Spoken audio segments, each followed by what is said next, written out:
Buenos días. Hoy seguimos con esta nueva serie de mensajes del libro de Génesis sobre la vida de José, que tiene este título Sueño Roto.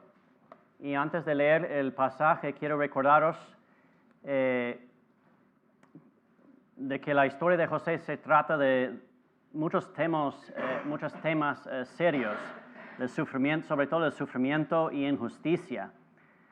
Y de ahí sacamos este título, ¿no? Sueño roto, porque a primera vista la historia de José parece ser una serie de tragedias, de decepciones, de injusticias, es decir, de sueños rotos en la vida de José, uno tras otro. Y la segunda razón que mencionamos la semana pasada, que hemos elegido el título Sueño roto, es porque literalmente el libro está estructurado así. Hay una serie de sueños reales, físicos, que dominan la historia de José. Encontramos 6 sueños en esta historia, revelados en 3 pares. Primero, lo que leímos la semana pasada, el joven José tiene 2 sueños. Luego vamos a ver que 2 de sus compañeros de la cárcel, en capítulo 40, tienen sueños. Y por último, vamos a ver que el faraón tiene 2 sueños. Y lo que vamos a ver a lo largo de este libro, que poquito a poco Dios va cumpliendo cada uno de estos sueños, pero no a la manera esperada.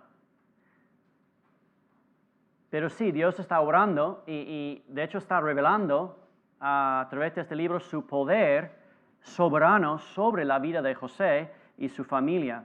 Y realmente es una serie de sorpresas este libro. Dios va convirtiendo las tragedias en triunfos. Los sueños rotos llegan a ser sueños cumplidos. Y una de las cosas que más quiero que veáis, que entendáis mientras estudiamos la vida de José, es que este mismo, único Dios, el Señor, Jehová, a menudo Él obra en nuestra vida, en tu vida y en mi vida, de la misma manera. Y eso debe darnos esperanza, sobre todo cuando estamos en medio de, puede ser un tiempo de sufrimiento, un tiempo de decepción. Lo que vemos claramente enseñada, proclamada a través de la vida de José es que Dios es soberano y está obrando en medio de todo esto. Entonces, hoy vamos a seguir donde lo dejamos la semana pasada, en Génesis capítulo 37, versículo 12. Pero antes de leer el pasaje, quiero recordaros lo que vimos la semana pasada, que realmente son las raíces de lo que sucede hoy. Es decir, que hay una familia disfuncional. Hemos puesto la palabra, en realidad la palabra disfuncional es una palabra psicológica moderna para describir el pecado. El pecado afecta realmente a todas las familias de este mundo, ¿verdad? En cierta medida podemos decir que todos nosotros tenemos familias disfuncionales hasta cierto grado. Pero en este caso, la familia de José tiene una dinámica realmente horrible, que lleva a la desintegración de la familia. Como vimos la semana pasada en los primeros 11 versículos, primero vimos una rivalidad malsana entre los hermanitos. Segundo, vimos un favoritismo claro, sin esconder, del padre hacia José. Y en tercer lugar, vimos las indiscreciones uno tras otro de José mismo. Y todo eso sienta la base para lo que va a suceder hoy en los siguientes versículos. Así que os invito a que abráis vuestras Biblias a Génesis capítulo 37, o puedes seguir también en la pantalla. Voy a empezar con versículo 12. La palabra de Dios dice así. Génesis 37, 12. En cierta ocasión, los hermanos de José se fueron a Siquem para apacentar las ovejas de su padre. Israel le dijo a José: tus hermanos están en Siquem apacentando las ovejas, quiero que vayas a verlos. Está bien, contestó José. Israel continuó: vete a ver si tus hermanos y el rebaño están bien y tráeme noticias frescas. Y lo envió desde el valle de Hebrón. Cuando José llegó a Siquén, un hombre lo encontró perdido en el campo y le preguntó, ¿qué andas buscando? Ando buscando a mis hermanos, contestó José. ¿Podrías tú indicarme dónde están apacentando el rebaño? Ya se han marchado de aquí, le informó el hombre. Les oí decir que se dirigían a Dotán. José siguió buscando a sus hermanos y los encontró cerca de Dotán. Como ellos lo vieron desde lejos, antes de que se acercara, tramaron un plan para matarlo. Versículo 19. Se dijeron unos a otros, allí viene ese soñador. Ahora, sí, que le llegó la hora, vamos a matarlo y echarlo en una de estas cisternas y diremos que lo devoró un animal salvaje, a ver en qué terminan sus sueños. Cuando Rubén escuchó esto, intentó librarlo de las garras de sus hermanos, así que les propuso, no lo matemos, no derraméis sangre, arrojadlo en esta cisterna en el desierto, pero no le pongáis la mano encima. Rubén dijo esto porque su intención era rescatar a José y devolverlo a su padre.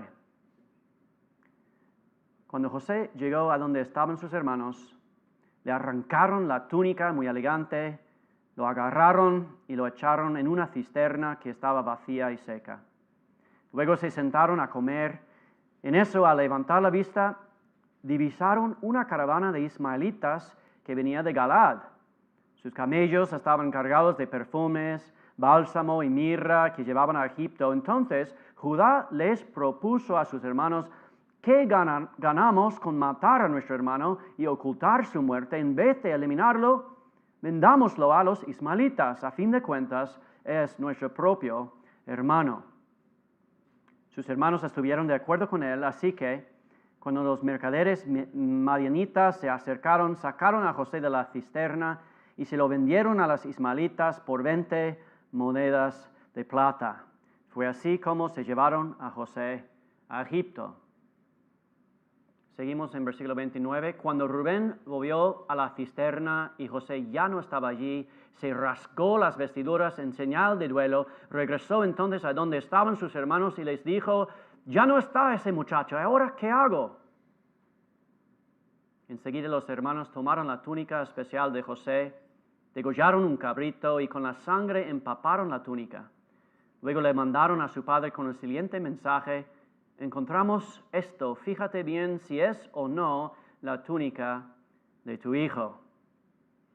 En cuanto Jacob la reconoció, exclamó, sí, es la túnica de mi hijo. Seguro que un animal salvaje lo devoró y lo hizo pedazos. Y Jacob se rasgó las vestiduras, se vistió de luto y por mucho tiempo hizo duelo por su hijo. Todos sus hijos y sus hijas intentaban calmarlo, pero él no se dejaba consolar, sino que decía, no, guardaré luto hasta que descienda al sepulcro para reunirme con mi hijo. Así Jacob siguió llorando la muerte de José. En Egipto, las madianitas lo vendieron a un tal Potifar, funcionario del faraón y capitán de la guardia. Padre, gracias por esta palabra.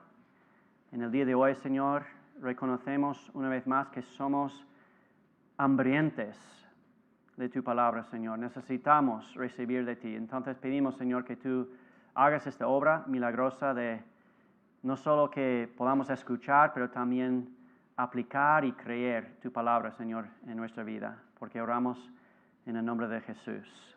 Amén. Pues voy a empezar poniendo en la pantalla una imagen de un famoso cuadro, y no sé si alguien me podría decir qué representa este cuadro. ¿Alguna idea?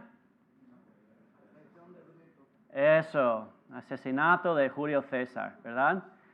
Está considerado una de las traiciones más grandes de la historia, la acción de Bruto contra el dictador emperador de este tiempo, Julio César. Este cuadro en particular, no con la letra, la letra está agregada, ¿vale?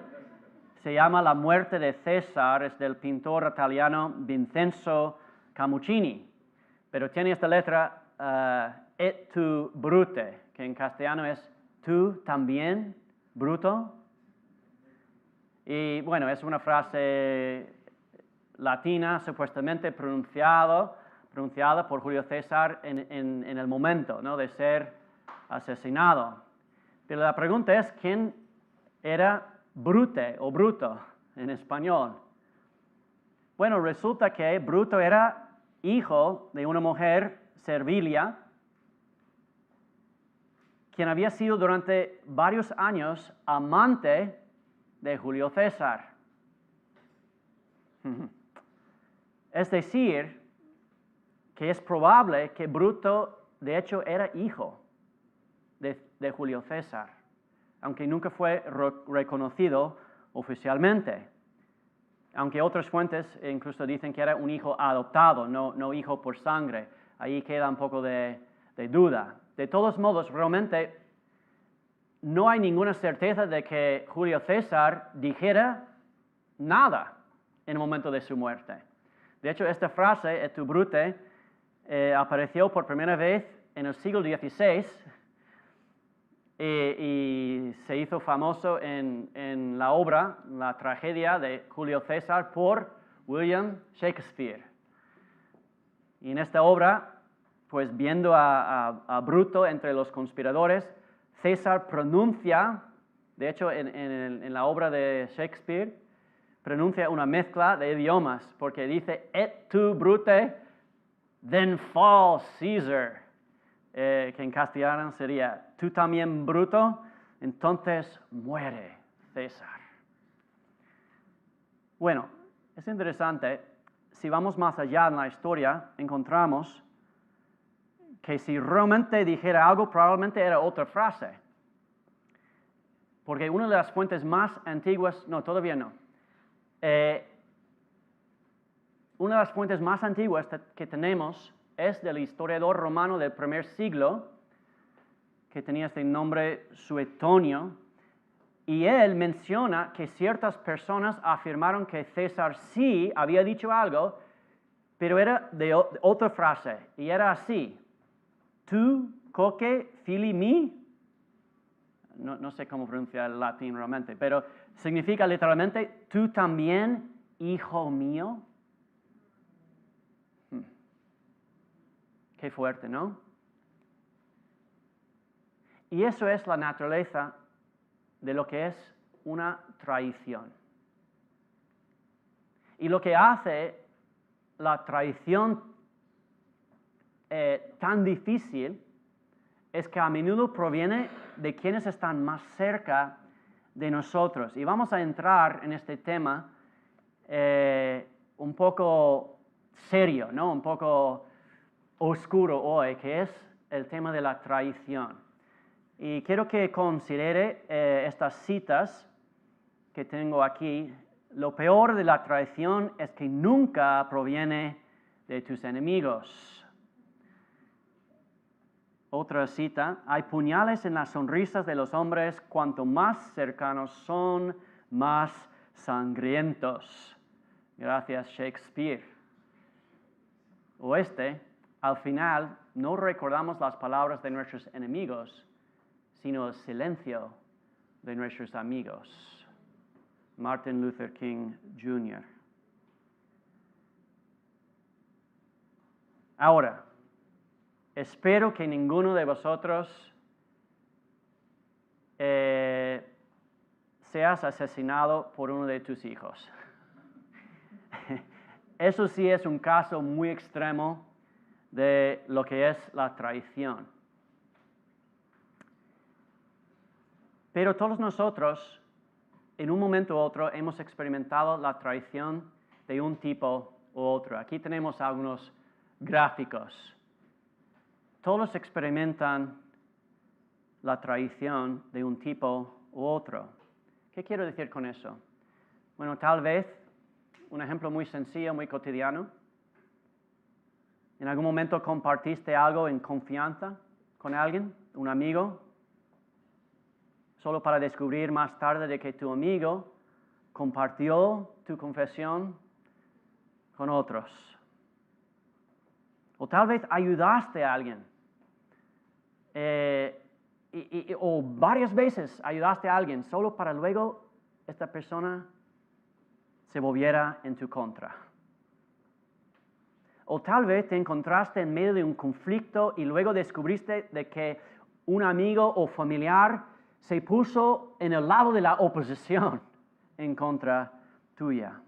Pero sea cual sea el caso, la traición es algo muy doloroso, algo que hace sea difícil volver a confiar en las personas incluso. Es interesante, el otro día estaba en la cola de la ITV, aquí en Granada, esperando, ¿no?, que te llaman por la pantalla, y tuve una conversación con alguien que estuvo ahí, un hombre ahí en la cola, y él comenzó a hablarme de su familia. Me dijo que, bueno, vengo de una familia de 6 hermanos, todos estamos aquí en Granada, y yo dije, vaya, pues debe ser genial tener tantos hermanos aquí cerca, en la misma ciudad y provincia. Y él me respondió, pues no, porque ya no hablamos. Y yo le dije, ¿en serio? Y tenía la cara o la valentía para preguntarle, ¿por qué no habláis? Y me respondió, primero con una palabra, decía, la herencia.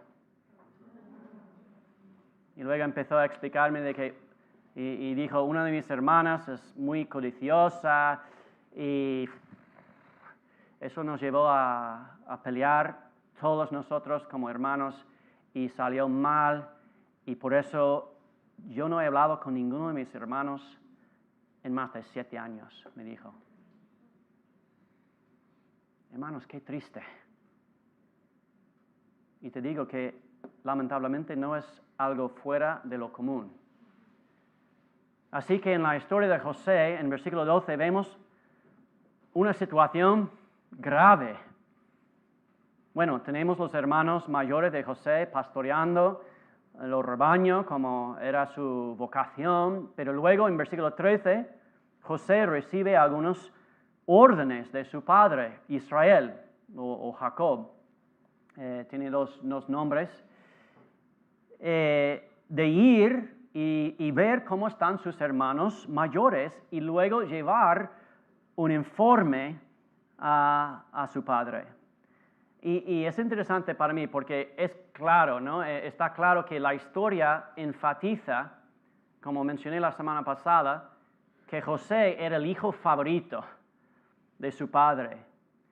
Y aparentemente también el buen mozo de la familia, ¿no? Que siempre, mientras sus hermanos se portaban mal, decía en versículo 3, creo que era, de que tenían mala fama, ¿no? O versículo 2 decía. Pero vemos aquí que José está en casa, al lado de su padre, listo para obedecer lo que su padre le pidiera, y en los versículos 14 a 17, de hecho, se enfatiza de que José es persistente en su obediencia. Es el hijo bueno, incluso al punto de viajar desde su hogar en Hebrón a Siquén, y luego, cuando no encontraba a sus hermanos mayores allí, se fue a otra región de Dotán en busca de sus hermanos. Y esto habría sido un viaje de más de 150 kilómetros en total, por lo que probablemente pues tardó varios días. No fue nada un viaje fácil, pero José es el buen hijo obediente. Y luego llegamos al versículo 18 y vemos que se complica. Versículo 18, como ellos, los hermanos mayores, lo vieron desde lejos, antes de que se acercara, tramaron un plan para matarlo. No un plan cualquiera, un plan para matarlo. Y dice el versículo 19, se dijeron unos a otros, ahí viene ese soñador. Y lo que es tan claro aquí en este pasaje es que hay un resentimiento muy grande que ha crecido hacia su hermano menor, el favorito de su padre. Y esto ha llegado a su punto álgido, aunque ciertamente alimentado por el trato preferencial de su padre. Es interesante también que aquí menciona específicamente el tema de sus sueños. Ese soñador, dice, en el idioma original, transmite un fuerte sentido de sarcasmo. Es literalmente este maestro de sueños. Lo que yo creo que es importante entender es que aquí entra también el orden del nacimiento. Eso era un valor muy importante en el antiguo Oriente Medio. De hecho, lo sigue siendo hasta el día de hoy, ahí en el Medio Oriente. Se esperaba que los hermanos menores se sometieron a sus hermanos mayores. Hubo una clara escala, ¿no?, de los hijos. Por eso, que viene su hijo menor, este malcriado, este mimado, y dijera, pues yo tuve un sueño de Dios en el que todos vosotros vais a ser mis sirvientes. Pues no solo era una falta de respeto, sino que iba en contra de un valor cultural clave para ellos. Por eso los hermanos decidieron en ese momento demostrarle una vez para siempre que estos sueños eran erróneos y carecían de valor. Para mí es interesante, en Santiago, capítulo 1, habla sobre el proceso del nacimiento de malas acciones, y dice en Santiago 1, capítulo 1 y versículo 14, cada uno es tentado cuando sus propios malos deseos le arrastran y seducen. Luego, cuando el deseo ha concebido, engendra el pecado, y el pecado, una vez que ha sido consumado, da a luz la muerte.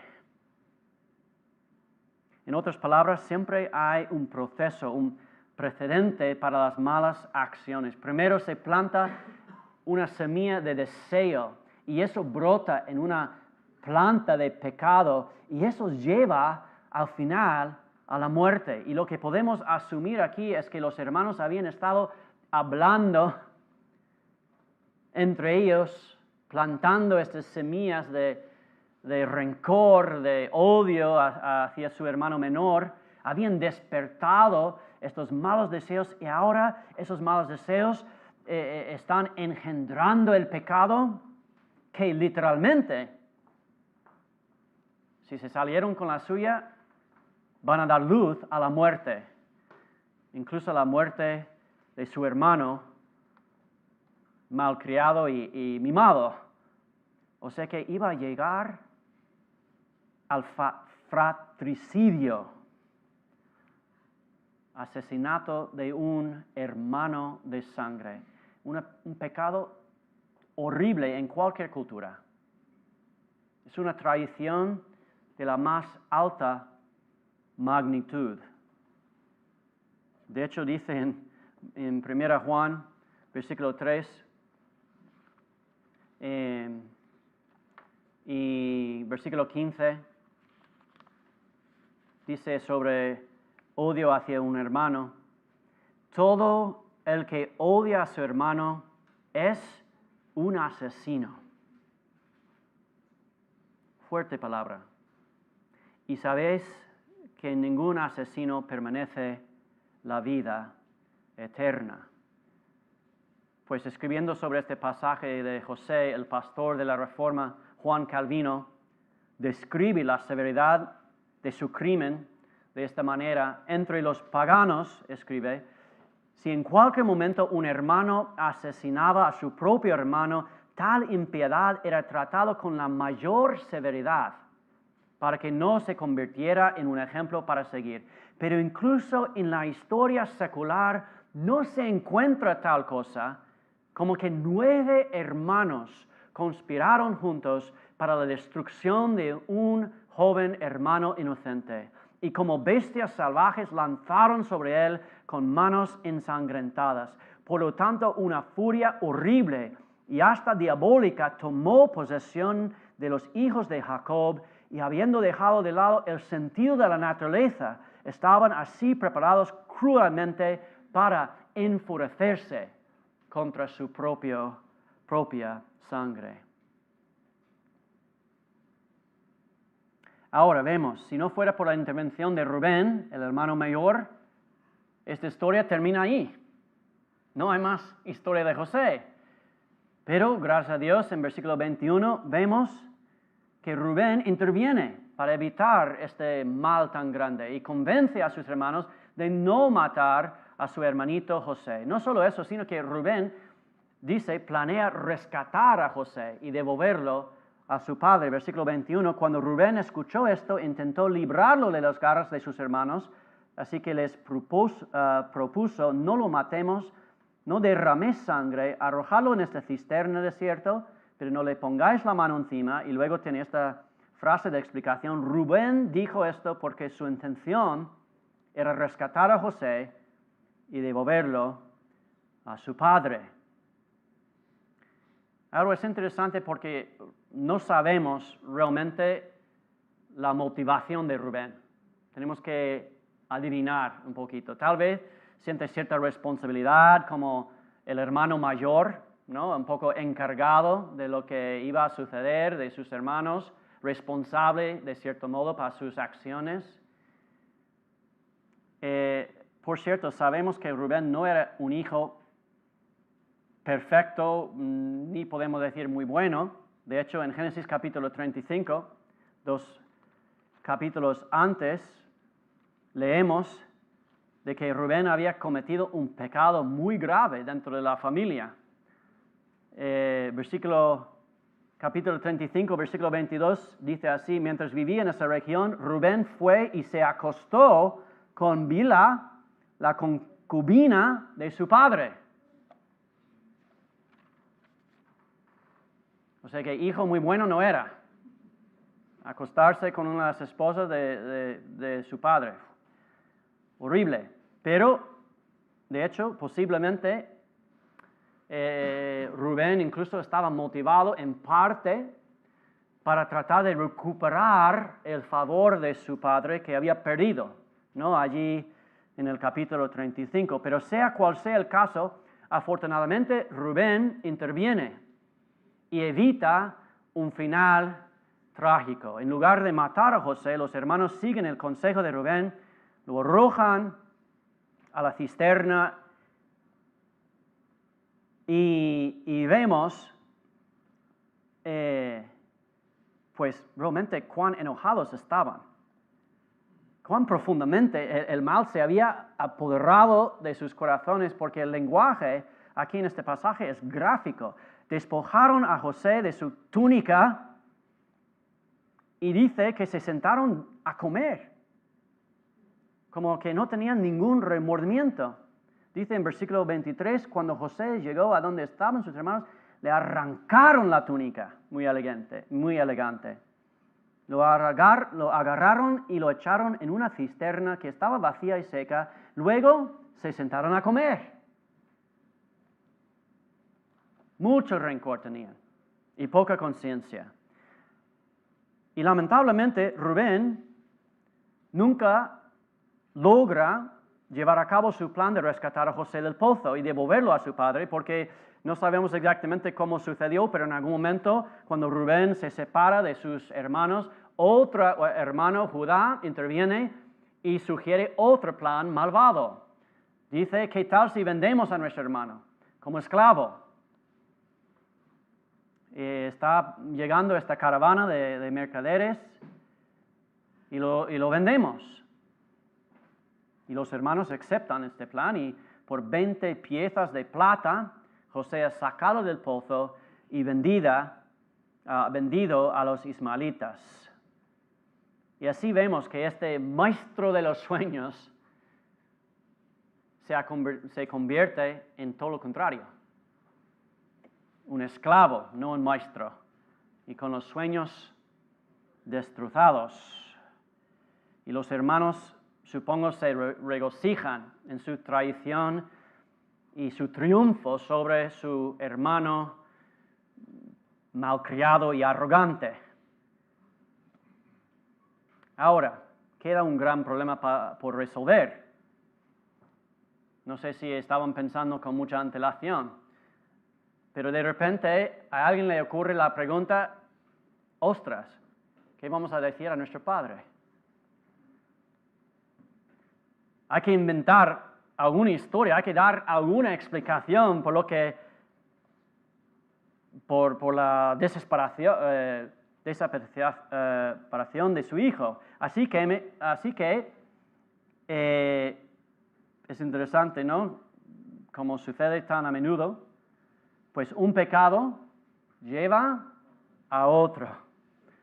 Y la traición asesina conduce a un pacto de mentira entre los hermanos. Toman la odiada túnica de José y la mojan en sangre de un macho cabrío y se la envían a su padre por medio de un mensajero. Dice en versículo 32, luego la mandaron a su padre con el siguiente mensaje, encontramos esto, fíjate bien si es o no la túnica de tu hijo. La reacción del padre es predecible.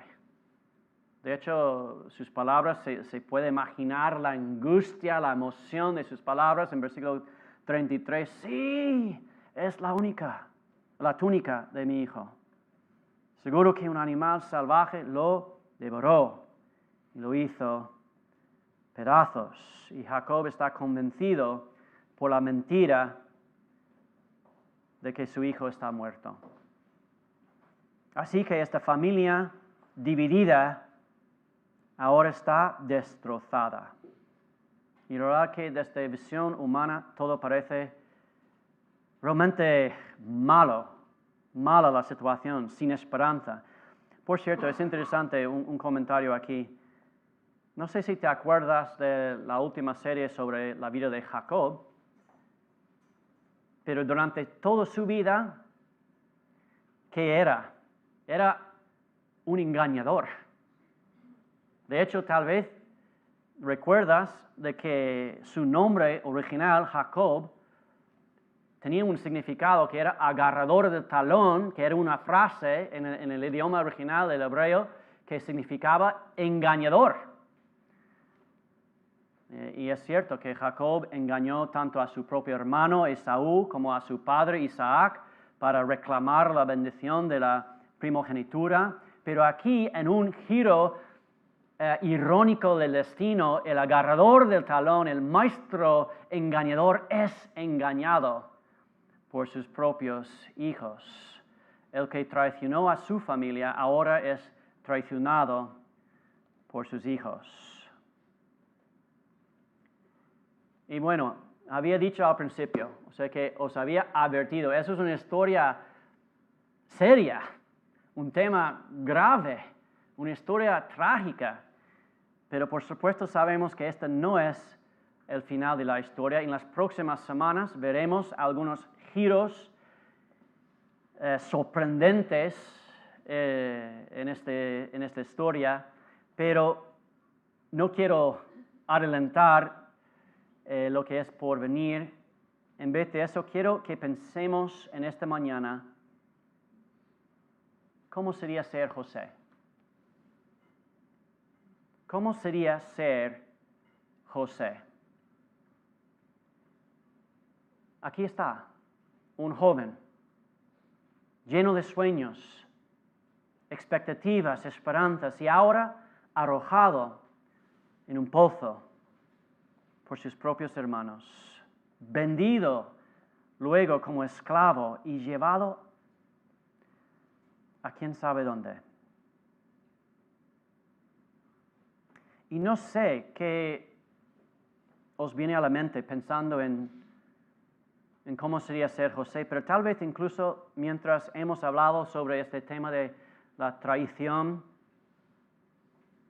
te ha venido a la mente un recuerdo.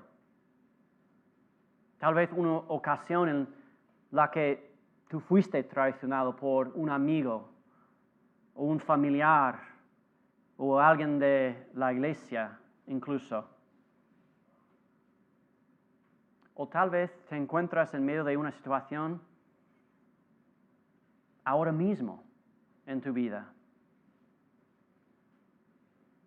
O tal vez tienes una conciencia sensible, culpable, porque fuiste tú quien traicionaste a otra persona. Y cuando piensas en algo así, es fácil sentirnos como en un pozo. Y quiero decir una cosa, que si no es tu experiencia, si tú no has pensado en algo así nunca en tu vida, entonces será la persona sentada a tu lado, o otra persona en tu casa, o otra persona en el trabajo, o otra persona en la cola de la ITV, porque muchas personas han experimentado eso, de sentir como si estuvieran en el fondo de un pozo. Y lo que quiero decir en esta mañana es que la historia de José sirve como una palabra de esperanza, porque veremos en las próximas semanas que José ha emprendido un viaje, un camino con Dios. Y no es un camino fácil, pero es un viaje de un pozo a un palacio. Y en Jesucristo, eso también es nuestro viaje. Porque la buena noticia sobre la soberanía de Dios es la siguiente, que Dios no solo puede, sino que Dios sí tomará tus sueños rotos, tus traiciones, las injusticias que tú has experimentado en la vida y los reformará y los cambiará y te cambiará a ti también en el proceso. Si pones tu fe en Cristo, serás levantado de este pozo. Dios cumplirá en ti su buena y perfecta voluntad. Con respecto a la soberanía de Dios, Isaías 46, versículo 8 a 10, dice lo siguiente: recordad esto, rebeldes, pensadlo bien, fijadlo en vuestra mente, recordad las cosas pasadas, aquellos de antaño. Yo soy Dios y no hay ningún otro. Yo soy Dios y no hay nadie igual a mí. Yo anuncio el fin desde el principio, desde los tiempos antiguos, lo que va a suceder. Yo digo, mi propósito se cumplirá y haré todo lo que deseo. Me encanta Romanos 8:28. Muchos de vosotros conocéis este versículo por memoria. Ahora bien, sabemos que Dios dispone todas las cosas para el bien de quienes lo aman, los que han sido llamados de acuerdo con su propósito. Todas las cosas. Y quiero terminar con una palabra más de aliento, porque si eres como yo y te cuesta a veces perdonar a alguien que te ha traicionado, pues quiero animarte a que pienses en tu Salvador. Porque la Biblia dice en Hebreos capítulo 4 y versículo 15 algo interesante sobre Jesús. Hebreos 4:15 dice: porque no tenemos un sumo sacerdote, hablando de Jesús, incapaz de compadecerse con nuestras debilidades, sino uno que ha sido tentado en todo de la misma manera que nosotros, aunque sin pecado. Hermanos, lo que vemos en esta historia es que Jesús es el mejor José. Porque Jesús, como José, es el hijo preferido, amado de su padre, que fue odiado por el mundo. Jesús, igual que José, fue enviado por su padre desde su hogar para visitarnos a nosotros, sus hermanos. Vino del cielo a la tierra para buscarnos y sin embargo, dice la palabra de Dios, su propio pueblo tramó planes malvados contra él. Y Jesús, como Josué, fue traicionado no por un enemigo, sino por sus propios hermanos que por piezas de plata lo entregó para que lo mataran. Y dice el registro bíblico que la multitud gritó como una voz, crucifícalo. No hay mayor acto de traición en la historia del mundo. Como dice de una manera poética en Juan capítulo 1, Jesús vino a lo que era suyo, pero los suyos no lo recibieron. Hermanos, de todas las personas que han sido traicionados una vez en la historia del mundo, nadie lo merecía menos que Jesús. Y sin embargo, Jesús no endureció su corazón. Jesús no se negó a perdonar, sino que, como dice otra mitad de este versículo del Evangelio de Juan, a los que creen en su nombre les dio el derecho de ser hijos de Dios. Este es tu Salvador. Y en su traición es nuestra salvación.